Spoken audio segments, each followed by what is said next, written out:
तो फ्रेंड्स, आज हम लोग जानेंगे रक्षा प्रौद्योगिकी। ठीक है, रक्षा का 5 सिद्धांत है जिसे हम 5D कहते हैं। पहला, हम प्रतिरोध करेंगे, मतलब कोई हमला करेगा तो हम उसे रोकेंगे। दूसरी बात है डिफेक्ट करेंगे, हम पता करेंगे कौन हमला कर रहा है। तीसरी बात है कि ना करना, मतलब कि उसे हम रोकेंगे। इसके बाद है विलम्ब, अगर कोई युद्ध करना चाहता है तो उसे हम डिप्लोमेटी देरी करेंगे, विलोम करेंगे। अगर तभी नहीं माने डिप्लोमेटिक सुलझाएंगे, अगर तभी नहीं माने तो लास्ट में हम युद्ध करेंगे। ठीक है, तो ये 5 सिद्धांत हैं, डिप्लोमेटिक भी और रक्षा के लिए भी। रक्षा मंत्रालय में 3 विभाग हैं। पहला रक्षा विभाग, फिर रक्षा उत्पादन विभाग, इसके बाद रक्षा अनुसंधान विकास संगठन, जिसे DRDO कहते हैं। ठीक है, और एक चौथा बना है भूतपूर्व सैनिक कल्याण विभाग है, मतलब सैनिकों के जो रिटायर्ड सैनिक उससे लेकर भूतपूर्व सैनिक विभाग कल्याण विभाग बना है। ठीक, GMDP प्रोग्राम में 1982 में हुआ, इसका full form integrated guide missile development programme है। इसका CEO APJ अब्दुल कलाम को बनाया गया है। इसमें 5 तरह के मिसाइल रखेंगे, पृथ्वी, अग्नि, त्रिशूल, नाग एवं आकाश को रखा गया। ठीक है, ये इसमें 2 तरह के मिसाइल रखा गया, पहला बैलिस्टिक और दूसरा क्रूज मिसाइल। ये 15,000 से भी अधिक किलोमीटर से अधिक बैलिस्टिक मिसाइल है, हमला कर सकती है। ये 4,000 से ज़्यादा तक ये हमला कर सकती है। क्रूज मिसाइल सीधा क्षैतिज रेखा में हमला करती है, और ये बैलिस्टिक मिसाइल एयर टू उड़ के इस 45 डिग्री एंगल में 45 एंगल में ये सबसे ज़्यादा तेज, मतलब कि अधिक दूरी पर जाता है बैलिस्टिक मिसाइल। ये इजी डिफेक्ट, मतलब कि इजीली डिफेक्ट प्रभाव डालने के लिए है।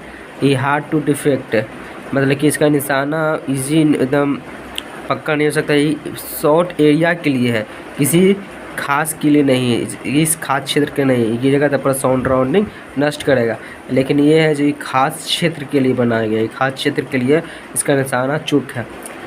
ठीक है, ये कम से टिकता है वही। ये 25,000 किलोमीटर तक ये जा सकता है प्रति हावर में, और 1,000 घंटा स्पीड से पर हावर स्पीड से जा सकता है ये क्रूज मिसाइल।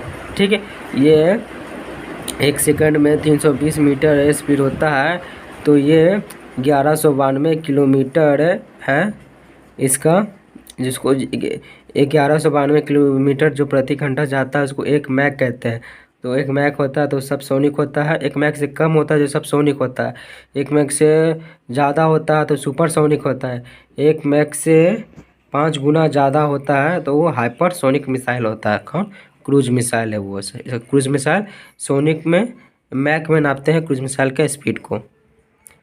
बैलिस्टिक मिसाइल के प्रकार, पहला इसमें आता है सामरिक के दृष्टि से इसको टैक्टिकल कहते हैं अंग्रेजी में। इसे 150 किलोमीटर से 300 किलोमीटर ये आता है, इसका रेंज का प्रहार मिसाइल है। ये क्रूज मिसाइल बैलिस्टिक मिसाइल है। माध्यमिक दूरी का मिसाइल ये 300 से लेकर 5500 किलोमीटर इंटरमीडिएट रेंज का मिसाइल भी इसको कहते हैं अंग्रेजी में। इसका अग्नि 3 है मिसाइल। फिर थिएटर बैलिस्टिक मिसाइल 300 से 3500 किलोमीटर को 2 भाग में बांटा गया है। निमीन शॉर्ट रेंज का ये 300 से 1000 मीटर है, इसका पृथ्वी है एग्जाम्पल। मध्य दूरी 1000 से 3500 किलोमीटर, इसका अग्नि 2 एग्जाम्पल है। अंतर महाद्वीपीय बैलिस्टिक मिसाइल है, इसको 5000 से अधिक किलोमीटर तक किया जा सकता है, एक द्वीप से महाद्वीप से दूसरे महाद्वीप तक। इसका अग्नि 5 है। हम अग्नि 6 बना रहे हैं, जिसका क्षेत्र 6000 से 8000 तक रखा गया है। ठीक है, अग्नि 6 जो आने वाला अभी नहीं, जो आने वाला बन रहा है। क्रूज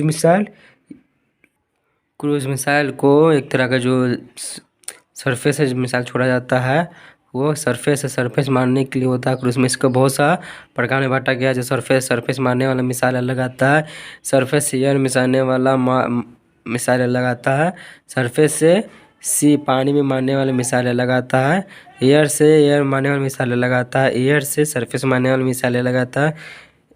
पानी में मारने वाला मिसाइल अलग आता है, पानी से सरफेस से मतलब कि ज़मीन में मारने वाला मिसाइल अलग आता है, और एंटी टैंक मिसाइल अलग आता है। ठीक, जो मिसाइल होता है फुल फ्यूल जो होता है, ठोस फ्यूल भी हो सकता है, तरल फ्यूल भी हो सकता है, हाइब्रिड फ्यूल भी हो सकता है, रेमजेट फ्यूल भी हो सकता है, स्क्रैमजेट फ्यूल भी हो सकता है, और क्रियोजेनिक फ्यूल भी हो सकता है। ठीक है, जैसे हमने जाना कि 1982 में ये चालू हुआ था, 1983 में ये बन गया था। सीईओ एपीजे अब्दुल कलाम को बनाया गया था। इसमें अग्नि जो मिसाइल था उसको सरफेस मारने के लिए बनाया गया था। जो पृथ्वी है इसको भी सरफेस में बनाया गया था। अग्नि को माध्यम दूरी के लिए, पृथ्वी को कम दूरी के लिए बनाया गया था। आकाश इसको सरफेस से एयर में मारने के लिए बनाया गया था। त्रिशूल सरफेस से एयर मारने के लिए बनाया गया था। ठीक है, नाग को भी एंटी टैंक मिसाइल बनाया गया था, लेकिन ये कार्यक्रम 7 मई 2008 को यह बंद कर दिया गया। ठीक है, ये कार्यक्रम बंद कर दिया गया। पृथ्वी मध्य दूरी की मिसाइल है। ये लिक्विड फ्यूल, इसका लिक्विड वे फॉर्म में आता है। ये 1000 किलोमीटर तक ये विस्फोटक ले जा सकता है, और 300 kg तक ये परमाणु बम या अन्य विस्फोटक हथियार ये ले जा सकते हैं। ये तीनों सेना के लिए बनाया गया है। इसका रेंज निकला है तीनों सेना के लिए, थर सेना के लिए मिला इसको। ये भी तरल गति से चलता है, लिक्विड फ्यूल से। इसका 150 किलोमीटर है, 150 किलोमीटर तक ये मार सकता है, और 1000 kg तक ये हथियार ये इसका प्रहार कर सकता है, हथियार ले जा सकता है, या परमाणु बम ले जा सकता है। ये थल के लिए मिला है। इसका एग्जाम्पल है प्रहार, इसका एग्जाम्पल प्रहार है, प्रहार मिसाइल। ठीक है, वायुसेना के लिए बनाया गया है। इसका जो वायुसेना बनाया है, इसको स्टेज है, मतलब कि मिसाइल है, मिसाइल में इस स्टेज है, 2 स्टेज इसको फ्यूल भराया जाता है। तो इस दोनों में तरल ईंधन बनाया जाता है। ठीक है, ये 2500 किलोमीटर तक ये मार कर सकती है, 250 किलोमीटर तक ये मार कर सकता है, और 500 kg तक ये लोडर का मतलब कि हथियार ले जा सकता है। इसका एग्जाम्पल है प्रधूम। इसको हटा के, जो पृथ्वी 2 को हटा के प्रधुमन लाया गया है, और जो पृथ्वी 1 को हटा के प्रहार लाया गया है। इसको रिप्लेस करके प्रहार लाया गया है, इसको हटा के प्रधुमन लाया गया है। ठीक है, पृथ्वी 3 नौसेना के लिए बनाया गया है। इसका भी तो स्टेज तरल फ्यूल है, 2 इंजन है, मतलब कि 2 इंजन का टैंक इसका में भी है। ये 350 किलोमीटर तक ये भी जा सकता है, और 1000 तक ये लोडर का काम करता है, मतलब कि परमाणु हथियार ले जा सकता है। इसका रिप्लेस करके धनु से इसको रिप्लेस कर दिया गया है, धनु से रिप्लेस कर दिया गया।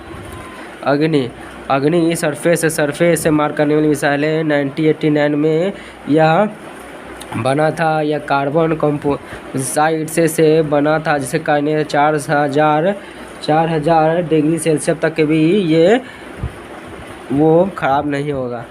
ठीक है, कौन से बनता है? ये कार्बन कंपोजिट से बना होता है, इसके कारण इसका अग्नि 1 में 700 से लेकर 1200 किलोमीटर तक जा सकता है। 600 kg तक ये लोड करके परमाणु बम हथियार ले जा सकता है।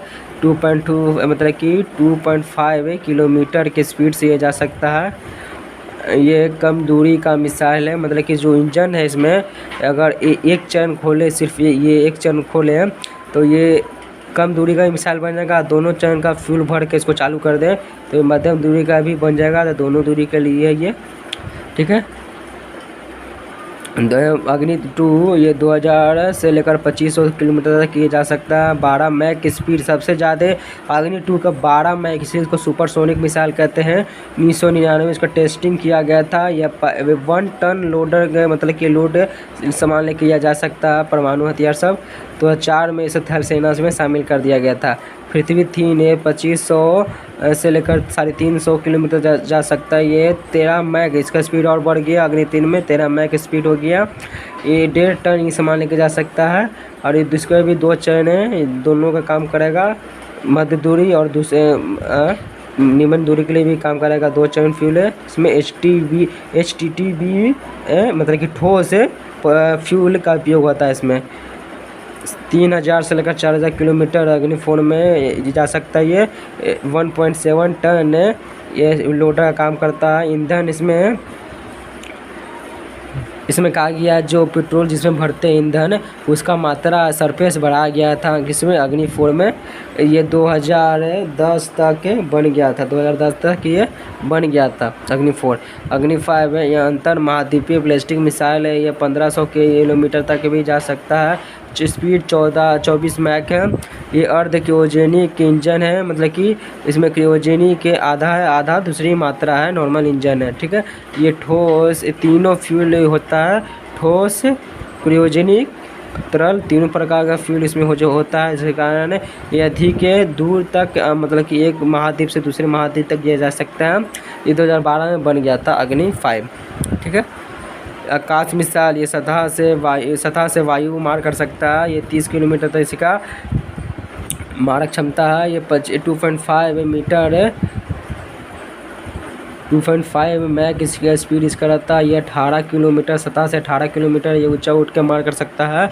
इसमें रेमजेट प्रणोदक प्रणाली है, जो इंजन है रेमजेट प्रणोदक प्रणाली से इंजन इसका है। इसमें रडार लगा रहता है, कि ये एंटी मिसाइल को मारने वाला है, तो इसमें रडार आना चाहिए, तो इसका अंदर रडार इसमें लगा हुआ है आकाश मिसाइल में, ठीक है।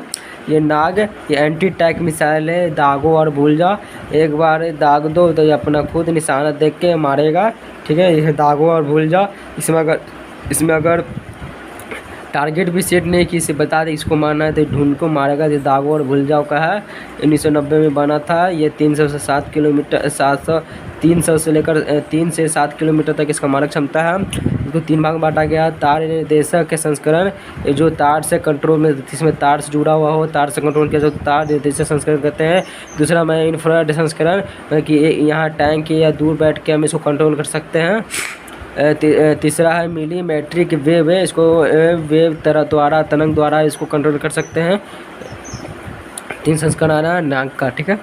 नागे का हेलीकॉप्टर स्वरूप आया हेलन मिसाइल, इसको 4200 किलोमीटर 4200 तक केजी तक पोलोड, मतलब कि हथियार ढोक के ले जा सकते हैं। इसमें परमाणु बम वगैरह। ये 4 से 5 किलोमीटर तक इसका मारक क्षमता है। जो हेलीकॉप्टर में पोलोड ले जा सकते हैं, इसको नामिका कहते हैं। जो हेलिना मिसाइल को ढोक के ले जाता है, नामिका हेलीकॉप्टर में नामिका पेलोडर से ले जाता है, ठीक है। सूर्य क्या कहते हैं, सूर्य सरफेस है, सतह से सतह मार करने वाला। ये 600 किलोमीटर तक मार कर सकता है। ये 1 टन तक के पोलोड का काम करता है, हथियार ले सकता है भर के अपना अंदर। ये सागरी के, इसको जो सागर, ये इसी का वर्जन जो सागर में यूज किया जाता है उसको सागरिक मिसाइल कहते हैं, ठीक है।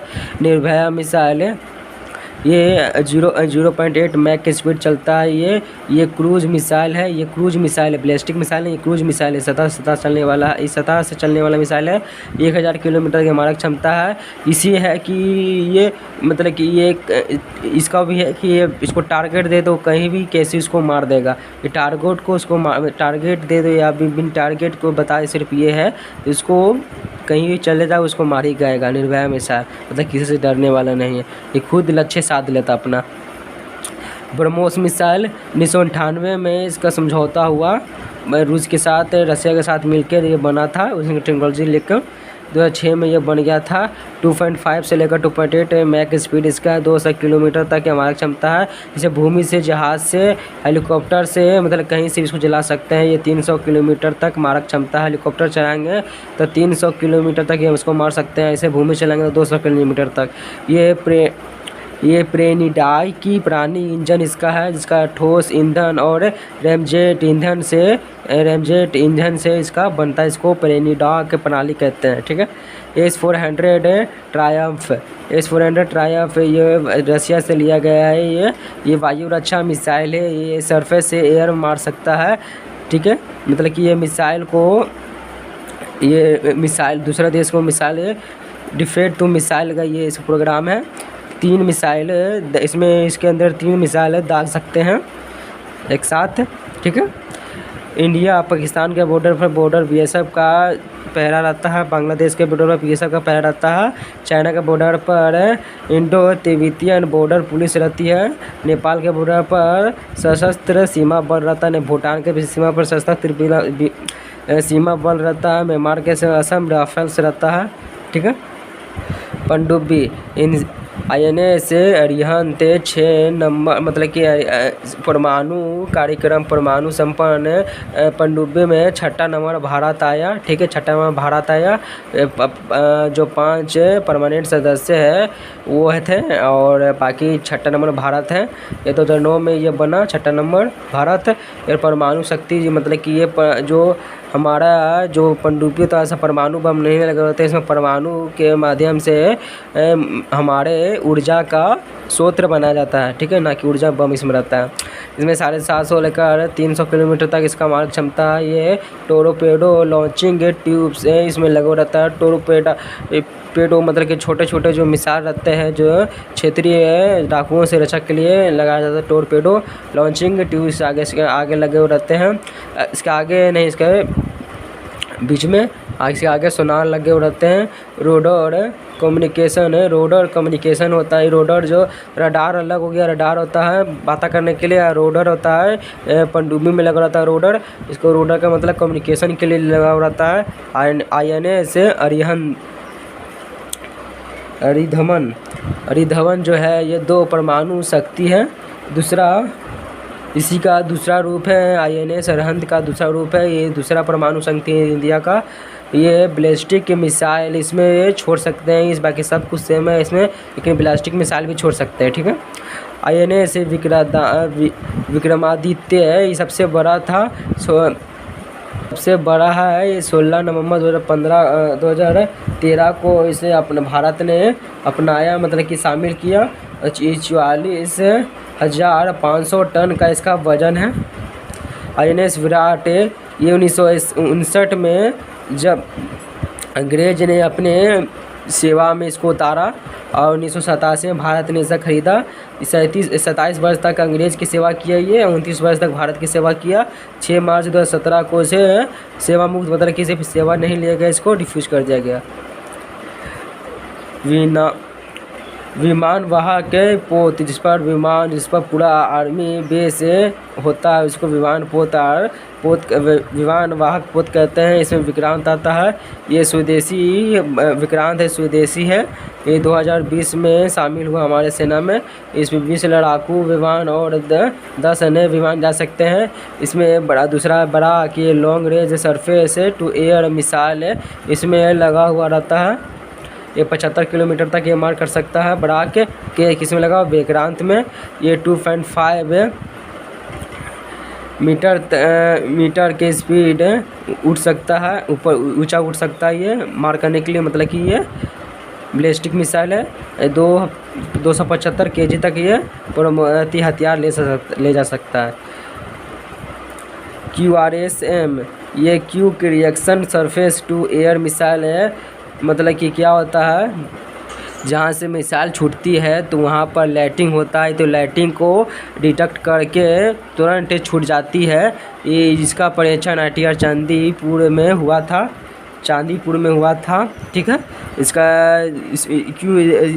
लाइट को डिटेक्ट करती है। इसमें एक सेंसर लगा हुआ electro article trending system radar लगा हुआ, जिसके कारण ये जो जहाँ से मिसाइल छूटती है इसको यहाँ पर हमारा ये QRSM लगा हुआ, तो यहाँ से लाइट मिसाइल छूटा तो इसको साउंड का आने में क्योंकि मिसाइल क्यूक रहता है जिसके कारण तुरंत आकर फट जाए तीर, तुरंत हमारे डाटा सिस्टम में कैच नहीं हुआ इसका सिग्नल। लेकिन जो किस में लगा हुआ है QRSM में इसका लाइट्स को तुरंत डिटेक्ट करके तुरंत क्यूकली छूट के इसे क्षोभमंडल या सरफेस ही इसका आकाश ही में इसको ब्लास्ट कर देता है। मिसाइल प्रौद्योगिकी नियंत्रण व्यवस्था जो हमारे बहुत से हम परमाणु संपन्न देश है तो हमारे बहुत से सम्मेलन या बहुत से सदस्य बनते भी हैं। देखिए हम सदस्य बने, MTCR का सदस्य बने। ये अब अनौपचारिक ऐसा कोई मानदंड नहीं है, सिर्फ अनौपचारिक संगठन है ये। 27 जून 2016 को भारत इसका सदस्य बना। कुल सदस्य 35 देश सदस्य हैं। ये निर्णायक नियंत्रण दल शामिल है। इसमें निर्यात पर जो परमाणु हथियार है इसको निर्यात पर ये नियंत्रण करता है। उसका सामान सामग्री को जो परमाणु में यूज होने वाले सामग्री है इसको नियंत्रण करता है ये दल। मिसाइल औद्योगिक नियंत्रण व्यवस्था MTCR 1987 में यह बना G7 और 12 विकसित देशों के मिलाकर। ठीक है, ये परमाणु को कंट्रोल रखता है, परमाणु बमों को कंट्रोल में रखता है। ठीक है, ये वासेनर और एजेंटमेंट, ये क्षेत्रीय और अंतर्राष्ट्रीय पर जो किस पर, ये सुरक्षा पर और निर्यात पर जो परमाणु बम से रिलेटेड होता है उस पर ये निगरानी रखता है। 1996 में इन्हें भी ये बना था, नीदरलैंड इसका मुख्यालय 1996 में ये बना था। ठीक है, ऑस्ट्रेलिया समूह 19 जनवरी 2018 में ये भारत इसका सदस्य बना। ऑस्ट्रेलिया समूह का ये 43वां सदस्य बना। इसमें बायोलॉजिकली और केमिकली, इसमें शामिल होने के लिए बायोलॉजिकली वेपन सम्मेलन और केमिकली वेपन सम्मेलन में आपको मतलब कि सदस्य होना चाहिए, तभी आप ऑस्ट्रेलिया समूह का सदस्य बनेंगे। ठीक है, ये दोनों चीज़ में बायोलॉजिकली वेपन और केमिकली वेपन में ये कंट्रोल, हथियार पर कंट्रोल निगरानी रखते हैं ये ऑस्ट्रेलिया समूह। ठीक है, परमाणु आपूर्तिकर्ता समूह NSG हम इसमें सदस्य नहीं है, क्योंकि सिर्फ इसमें मिला है जो परमानेंट सदस्य है यूएनए में, उसी को ये परमाणु बम रखने का और परीक्षण करने का अधिकार है, जिसमें हम ये शामिल नहीं होना चाहते हैं। क्योंकि भारत का मानना है कि अगर परमाणु बम का परीक्षण, परमाणु हथियार का परीक्षण सिर्फ 5 देश करेंगे तो ऐसा नहीं है। हम समानता के साथ जाएंगे। अगर सभी देश परमाणु बम रखेंगे तो हम भी परमाणु बम नष्ट करेंगे। अगर ये नियम होना चाहिए तो पूरा देश के साथ ये नियम होना चाहिए, इस कारण हम इस NCG में लागू नहीं होना चाहते। और यूएनए में परमानेंट सदस्य के लिए सबसे बड़ा भारत का रोड़ा यही बनता है। चाइना इसमें और भारत का रोड़ा बनने का काम करता है। ठीक है, 48 देश में शामिल है। 1976 में ये बना था। ये विरोध देखिए भारत के विरोधी के लिए बना था, जो पोखरण हम लोग किए थे मिसाइल है परमाणु परीक्षण, उसी में ये इसका बना था। क्यों कि जो भारत का मिसाइल परीक्षण हुआ, जो उसका मटेरियल है परमाणु मटेरियल, वो कोई देश नहीं देगा। ठीक है, तो ये बना था। ठीक है, NPT परमाणु अप्रसर संधि, इसमें परमाणु परीक्षण अंकुश है, मतलब इसमें आप परमाणु परीक्षण इसमें नहीं कर सकते, इसमें भी चाइना रोड़ा लगाता है भारत को। 1968 में ये बना था। कुल 190 देश है, मतलब कि ये कुछ देश छोड़कर, जैसे कि भारत, इजराइल, पाकिस्तान, दक्षिण सूडान और उत्तरी कोरिया को छोड़कर सभी वर्ल्ड के देश इसमें शामिल है। इसमें परमानेंट, ठीक है, ये अमेरिका, ब्रिटेन, फ्रांस, रसिया, चाइना को छोड़कर कोई भी परमाणु बम हथियार का परीक्षण नहीं कर सकता। इसमें नियम है, जिसके कारण भारत भी इसमें शामिल नहीं हुआ। ये basic exchange and cooperation agreement, ये अमेरिका के साथ एग्रीमेंट हुआ है। इसमें जो हमारे जो उसका गूगल है ठिकाना है, गूगल मैप का ठिकाना, वो भूस्थानिक मानचित्र को द्वारा हमें साझा करेगा और स्थानिक डेटा देगा। मतलब कि इसमें डेटा भारत देगा अमेरिका को, अमेरिका मतलब कि किस सैन्य सुविधा के लिए डेटा ट्रांसफ़र होगा, वेपन का ट्रांसफ़र किया जाएगा, एक्सचेंज किया जाएगा दोनों देशों में। ये समझौता basic exchange and cooperation agreement. एक एग्रीमेंट है अमेरिका के साथ हुआ, communication and information security memorandum of agreement है, CISOMOA। ठीक है, ये संवेदनशील संचार, मतलब कि संवेदनशील सुविधा सिर्फ अमेरिका और इंडिया के बीच में ट्रांसफ़र होगा।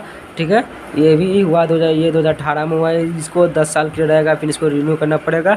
Logistic exchange memorandum of agreement, इसको लिमोआ कहते हैं। 2016 में भारत साथ सिग्नेचर हुआ। इसमें सैन्य ठिकाना एक दूसरे का उपयोग कर सकते हैं।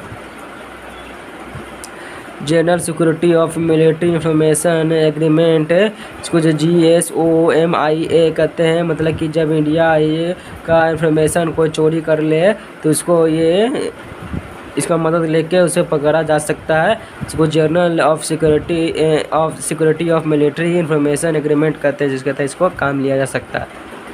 ये आदमी द्वारा जाना सकता है। मैन पोर्टल एंटी टैग के गाइडेड मिसाइल है, मतलब कि अगर वो कुछ क्षेत्रीय विवाद हुआ है या अति बॉर्डर पर, तो ये आदमी द्वारा छोड़ा जा सकता है। इसको टेस्टिंग हो गया है आंध्र प्रदेश के कुर्नूल में। ठीक है, एसेट एंड ADTCR क्या है, ये एंटी सैटेलाइट मशीन है। इसका 2 भाग बांटा गया है, एक क्राइनेटिक एसेट, इसका परीक्षण कर लिया गया है, ठीक है। ये बैलिस्टिक मिसाइल द्वारा, जैसे अग्नि का जो मिसाइल, इसी को वर्जन बनाकर ये काइनेटिक एसेट बना दिया गया है, बैलिस्टिक मिसाइल है। इसमें जो हमारे सैटेलाइट द्वारा मतलब कि हमको हमारे देश पर निगरानी करे तो उसे हम मार सकें, यह है काइनेटिक एसेट, ठीक है। नॉन काइनेटिक एसेट ये क्या है, अप्रत्यक्ष रूप से, जैसे कि ब्लिंडिंग लेजर द्वारा इसको हम नष्ट कर सकते हैं, सैटेलाइट को लेजर द्वारा नष्ट कर सकते हैं, यह इसको हैक करके नष्ट कर सकते हैं, इसको नॉन काइनेटिक एसेट कहते हैं। ये ADTCR का आता है, इसको एसेट में आ गया। ADTCR क्या है, ये वायु रक्षा सामरिक नियंत्रण रडार है, जो मान लीजिए कि छोटे छोटे जो लक्ष्यों को ये पकड़ सकती है और कम उड़ान भरने, कम दूरी, मतलब कि कम ऊंचाई, मतलब कि कम ऊंचाई पर उड़ने वाले लक्ष्यों को भी ये पकड़ में ले सकती है, ADTCR, ठीक है। Communication and information security memorandum of agreement हो ही गया सब। Okay friend.